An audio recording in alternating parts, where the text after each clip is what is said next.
The Marlowe Room was the kind of restaurant where reservations required connections, not just money. Crystal chandeliers shimmered overhead. White-gloved waiters moved silently between leather booths, and the wine list read like a hardcover novel. My parents adored places like this. Prestige, exclusivity, legacy. It was their 30th wedding anniversary, just family. My younger sister Chloe, my parents, and me. I arrived at exactly 7 p.m. Chloe was already seated, wearing a designer gown that probably cost more than my first car. Her 3-carat engagement ring caught the light every time she adjusted her hair, which she did often. Her fiancé, Ethan, had made sure it was impossible to miss. "Well, look who made it," Chloe said sweetly. "I figured you'd be too busy with your little side projects. Avery wouldn't miss it," I replied calmly, sliding into the booth. Mom and Dad arrived moments later, perfectly polished. Dad in a tailored navy suit, Mom draped in pearls and silk. They looked curated. "Happy anniversary," I said, standing to hug them. "Thank you, sweetheart," Mom replied, though her eyes scanned my simple black dress. Minimal jewelry, no visible labels. "You look comfortable."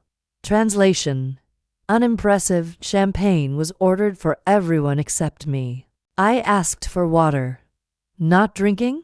Chloe smirked. "Saving money?" "I prefer clarity," I answered. She launched into stories about her 2-week Maldives trip with Ethan, the private villas, the infinity pools, then the 300-guest botanical garden wedding, European guests flying in, a custom-built home in the suburbs. "And you'll be there, right?" She added lightly. "I know taking time off work can be hard. I'll be there." Dinner unfolded like a performance. Wagyu beef, lobster tail, a $400 bottle of Bordeaux. Conversation revolved around Chloe's wedding, Ethan's promotion, my parents' upcoming Aspen property. Finally, Dad set down his wine glass. "Your mother and I wanted to discuss something important." I knew that tone. "We established trust funds for both of you at birth," he began. "Avery, yours matured at 25. I remember. You cashed it out immediately. $1.2 million gone in months. We were disappointed." Mom nodded. "Chloe, on the other hand, has shown financial responsibility. She's kept hers invested." Chloe smiled modestly. "So," Dad continued, "we're reallocating what remains of your inheritance to Chloe. She's building something real. She's achieved something." The table fell quiet. I set my fork down gently. "Okay," I said. They blinked. "That's it?" Mom asked. "What would you like me to say?" "It was yours," Chloe said. "Now it's mine. Because I'm responsible." I unlocked my phone, opened my banking app, and turned the screen toward them. $72,481,903.17. Mom gasped. Dad grabbed the phone. "This is fake." "It's real," I replied. "The $1.2 million you're referring to? I invested it at 18. Started a software company. Sold it for $9 million. Started another. Sold that for $26 million. My third company is currently valued at $100 million. I own 61%. Silence. Here's my real estate portfolio," I added, scrolling. 5 commercial properties. 8 residential. I paid $9.4 million in taxes last year. Chloe's face had drained of color. "Why didn't you tell us?" Mom whispered. "I did," I said calmly. "You were busy.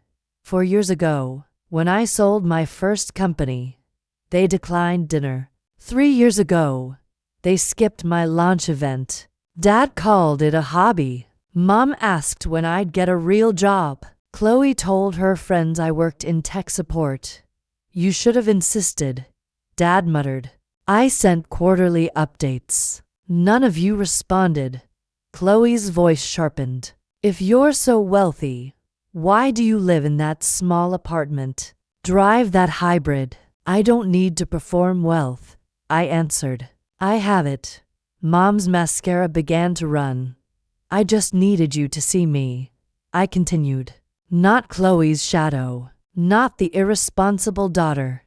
Dad leaned back, stunned. There's something else, I said. They stiffened. For the last 3 years, I've been managing your entire investment portfolio. Mom blinked. What? When your financial advisor retired, my firm acquired his company. I made sure you were protected. Your portfolio has grown 49% under my management. You've been handling our retirement. Dad's voice was hoarse. Yes. Why? Chloe whispered. Because you're still my family. Mom reached for my hand. I gently pulled away. I don't need your approval anymore, I said softly. But I wanted you to know that the daughter you dismissed has been quietly taking care of you. I stood. Where are you going? Dad asked. Home. I have a board meeting. We're finalizing an international expansion. We made a mistake, he said urgently. You've made 31 years of them, I replied gently. You just never noticed.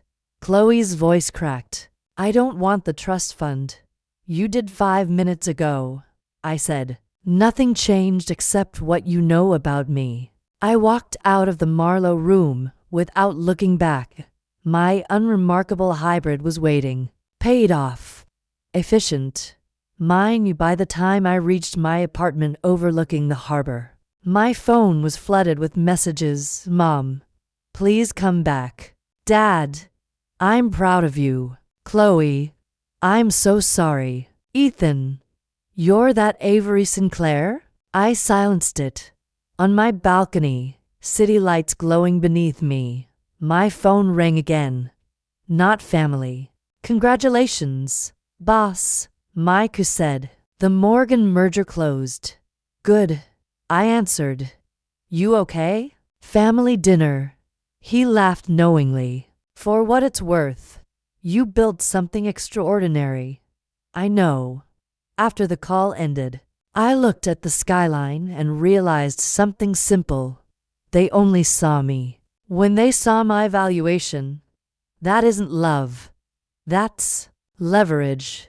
I had spent 31 years trying to earn approval, but I had already built something far greater, not just wealth or freedom. They could keep the trust fund.